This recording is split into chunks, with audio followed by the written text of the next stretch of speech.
ओम नमः शिवाय, ओम नमः शिवाय। तो चलो चलते हैं मंदिर और करेंगे आज शिव जी का पूजा, क्योंकि आज सावन का तीसरी सोमवार है। और तो चले हम घर से निकल गए हैं मंदिर के लिए और मंदिर पहुंच चुके हैं। तो मंदिर के ग्राउंड में है तो आगे जाएंगे और हम पहले चप्पल उतारेंगे और चप्पल उतारने के बाद हम आगे तक जाएंगे और पहले गेट पे प्रणाम करेंगे। और प्रणाम करने के बाद हमारी द्वारपाल होती है तो हम इनके पहले प्रणाम करते हैं और फिर अंदर उनसे आज्ञा लेके अंदर जाते हैं साईं बाबा के द्वार पे। और साईं बाबा के अंदर जाने के बाद बैठ गए हैं पूजा स्थान पे, क्योंकि पहले से ही लोग हैं तो थोड़ा 2 मिनट हम बैठ किए हैं। और उसके बाद फिर हम जब स्थान खाली हो गया पूजा करने के लिए तो हम अब बैठ जाएंगे पूजा करने के लिए।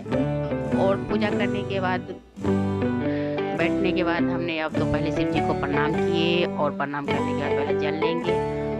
और देखिए हम इस तरह से अभी शिव जी का पूजा कर रहे हैं, जैसे कि पहले हम जल से शिव जी को धो देते हैं, उसके बाद हम दूध निकालेंगे, दही निकालेंगे और एक बर्तन में निकाल के रख लेंगे अलग अलग। जैसे तो एक में दही रख लिए, एक में दूध रख लिए। और उसके बाद मैं पहले शिव जी को जल से स्नान कराऊंगी। पहले जल, उसके बाद दूध, फिर दही। तो पहले हमने शिव जी को जल से स्नान करवाए हैं और उसके बाद अब दूध का ढारेंगे, जैसे कि हम उनको दूध से अभिषेक करेंगे। तो पहले हमने ये माता रानी और कार्तिक गणेश को किए हैं और फिर नाग देवता को जल अर्पण करते हुए रख दिए हैं, थोड़ा सा बचा लिए हैं जल। और अब हम करेंगे दूध का अभिषेक। तो पहले हम यहाँ कर लिए हैं माता को और गणपति भगवान को जो रहते हैं शिव जी के मिल के एक साथ में सारे भगवान, तो सभी को हम पहले दूध का अर्घ डाले हैं। और अब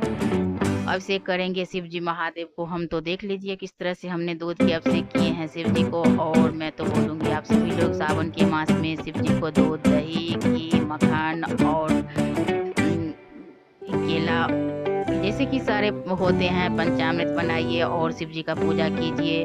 तो इस तरह से हमने दूध का अभिषेक किए, तो हम दही का अभिषेक करेंगे शिव जी को। तो देख लीजिए इस तरह से हमने अब दूध के बाद दही का अभिषेक कर रहे हैं शिव जी को। तो आप सभी लोग देख सकते हैं कि सावन के मास में भगवान शिव जी को किस तरह से पूजा किया जाता है। तो मैंने इतना तो मुझे ज्ञान नहीं है, पर जितना मुझे ज्ञान है मैं अपने ज्ञान से शिव जी को पूजा कर रही हूँ आज।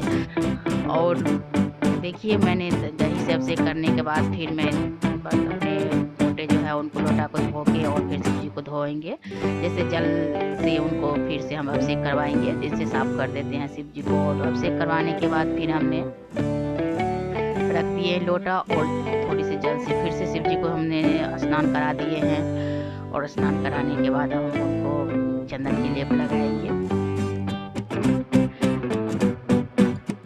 आप देख सकते हो कि हमने चंदन के लेप उनको पहले 5 दिए हम जला के रखे हुए थे, क्योंकि आज नाग पंचमी भी है। तो मैं 5 दिया शिव जी को आज लगा के रखी हूँ। और जल से अच्छे से अभिषेक कराने के बाद करा दिए हैं। और इधर देखिए इधर मूर्ति भी है तो मैं मूर्ति को जल चढ़ा हूँ। और इधर बसा बाबा है और सारे भगवान हैं, तो मैं सभी को एक साथ पूजा कर ली हूँ। और पूजा करने के बाद मैंने इधर से सारे भगवान हर हर महादेव, शिव शंभू के चंदन को लेप लगाते हुए और यहाँ पे मैं उनको एक बीच में भी हम लगाते हैं, जैसे कि चंदन लगाते हैं तो बीच में टीका लगाते हैं। और सारे भगवान को एक दूसरे लगाते हुए मैं पूजा कर रही हूँ। तो आप देख सकते हो कि मैं इधर फिर चढ़ाई हूँ, इधर से बेलपत्र चढ़ाई हूँ जिसमें कि चंदन लगाई हूँ। और मेरे पास ज़्यादा बेलपत्र नहीं थे, मेरे बच्चे 3-4 ही लाए थे, तो मैं एक एक करके सारे लोग चढ़ाए हैं। और फिर मैं उस रक्षा सूत्र शिव जी पे चढ़ाऊंगी, जैसे रक्षा सूत्र हम चढ़ाते हैं शिव जी को वस्त्र के रूप में। और रक्षा सूत्र बांधने के बाद देखिए हमने रक्षा सूत्र बांध दिए हैं शिव जी को और नाक के ऊपर से लेके।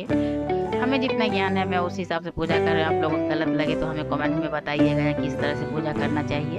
अगर आप लोग जिस तरह से पूजा करते हैं हमें कमेंट में लिखिएगा तो हम भी सुधार के पूजा कर सकते हैं, और नहीं लिखेंगे तो मुझे बुरा लगेगा। जय श्री कृष्ण, राधे राधे। तो आप लोग कमेंट में हमें बताइएगा जहाँ किस तरह से पूजा करनी चाहिए। और फिर हमने इधर भांग, धतूरा और जैसे कि इलायची ये सब मैं चढ़ाई हूँ। और फिर मैं बसा बाबा को चंदन लगाती हूँ, बाद में ध्यान है कि बस बाबा को मैं चंदन नहीं लगाई, तो लगा दी हूँ। और देखिए, और यहाँ पे प्रसाद में चढ़ा रही हूँ, जिसमें कि भांग भूल गई थी, फिर भांग का पोटली खोली हूँ आज मैं। और भांग की पोटली खोलते ही शिव जी को मैं भांग अर्पण की हूँ, क्योंकि सबसे प्यारा तो उनका भांग ही है। शिव जी महादेव, गौड़ा माता भांग पीसते पीसते परेशान हो जाती है ना, तो मैं भांग चढ़ाई हूँ। उसके बाद में खीरा चढ़ाई हूँ और केला का भोग लगाए हूँ, क्योंकि शिव जी पे ज़्यादा नहीं चढ़ाया जाता है, तो मैं थोड़ा ही चढ़ाई और महाराज जी को दे दी हूँ, जो हाँ प्रसाद के रूप में अपना बांट देंगे सभी को। फिर इधर मैं 5 दिया जला के रखी थी, और मैं एक एक करके शिव जी को दिया दिखाऊंगी और दिया साइड में रख दूंगी, क्योंकि और लोग आते हैं पूजा करने के लिए, तो हम ही रख देंगे आगे में, तो और लोग कहाँ पूजा करेंगे। इसके लिए मैंने अपना सबको दिया जला के और साइड में दिया रखती हूँ। तो आप देख सकते हैं कि मैंने किस तरह से दिया जलाई हूँ, और दिया जलाने के बाद शिव जी को किस तरह से मैंने दिया का आरती उतारी हूँ, आप देख सकते हो। और देखने के बाद बताइएगा कि दिया दिखा रही हूँ, तो आप मुझे बताइएगा और कमेंट में लिखिएगा। जय सिया राम, हर हर महादेव। तो देखिए, इस तरह से एक एक करके दिया मैंने रख दी हूँ, और शिव जी को दिखाते हुए उनको दिया का सामने से सभी भगवान को दिया जलाते हुए दिखाते हुए, और मैं रखी हूँ दिया। तो सोमवार का, सावन का सोमवार है, अब पावन महीना है, शिव जी का नाम सभी लोगों को तो लेना चाहिए। और सावन महीने के बाद ही कुछ और होता है, हर जगह पूरी हरियाली ही हरियाली होती है, तो इसमें तो कुछ खास ही होता है, शिव जी का कुछ अलग ही होता है। जो मनोकामना मांगो शिव जी पूर्ण कर देते हैं। हमें तो इतना ज्ञान है, हम इस ज्ञान से पूजा किए हैं। बोले कुछ किसी को ना सुनो तो मन का सुनो, उस तरह का है मेरा हाल, क्योंकि मैं किसी का नहीं सुनती हूँ, अपने मन का हूँ। तो मैं मन से ही शिव जी को पूजा कर रही, इतना मुझे ज्ञान नहीं है कि कुछ और करूँ। इसके लिए बोल रहे हर हर महादेव, जय शिव शंभु। अगर हमसे कोई गलती हो तो हमें क्षमा करेंगे, प्रभु हमें ज्ञान दो, बुद्धि दो, जो हम आपको अच्छे से पूजा कर सको। अगर हमें कोई इसमें आप लोगों को गलती दिख रही है तो हमें आप लोग बताना। इसके लिए हर हर महादेव, जय श्री कृष्णा, हर हर महादेव, ओम नमः शिवाय, जय काशी विश्वनाथ की जय हो, जय बाबा।